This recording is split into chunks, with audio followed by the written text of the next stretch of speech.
नमस्कार, मी आर्या शर्मा आणि आपण पाहत आहात MH52 न्यूज.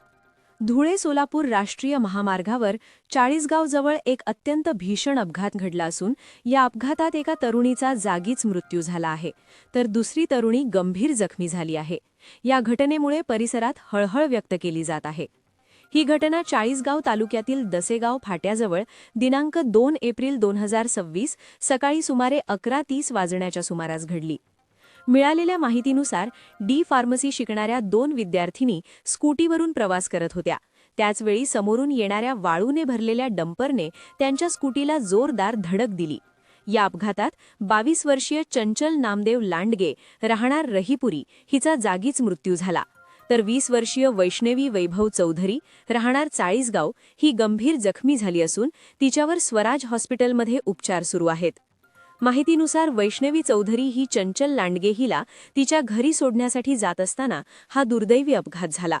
धडकेनंतर स्कूटीवरील मागे बसलेली चंचल रस्त्यावर फेकली गेल्याने तिचा घटनास्थळीच मृत्यू झाला. अपघातानंतर डंपर चालक बाळू नामदेव माळी राहणार नागापूर तालुका नांदगाव हा घटनास्थळावरून पळून जाण्याचा प्रयत्न करत होता, मात्र संतप्त ग्रामस्थांनी त्याला पकडून पोलिसांच्या ताब्यात दिले.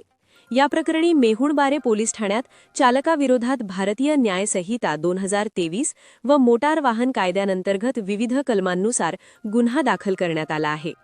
या घटनेचा तपास पोलीस निरीक्षक प्रवीण दात्रे यांच्या मार्गदर्शनाखाली PSI सुहास आव्हाड करत आहेत. या अपघातानंतर संतप्त नागरिकांनी धुळे सोलापूर राष्ट्रीय महामार्गावर ठिय्या आंदोलन केले. अवैध वाळू वाहतूक करणाऱ्यांना मिळणारे संरक्षण आणि बेदरकार वाहन चालकांविरोधात नागरिकांनी तीव्र संताप व्यक्त केला. घटनास्थळी वरिष्ठ पोलीस अधिकाऱ्यांनी भेट देऊन परिस्थिती नियंत्रणात आणली आणि नागरिकांना शांत केले. दरम्यान या दुर्दैवी घटनेमुळे परिसरात शोककळा पसरली असून अवैध वाळू वाहतूक आणि निष्काळजी वाहन चालकांविरोधात कडक कारवाई करण्याची मागणी नागरिकांकडून होत आहे. अधिक अपडेट्ससाठी पाहत रहा MH52 न्यूज. आर्या शर्मा सोबत. धन्यवाद.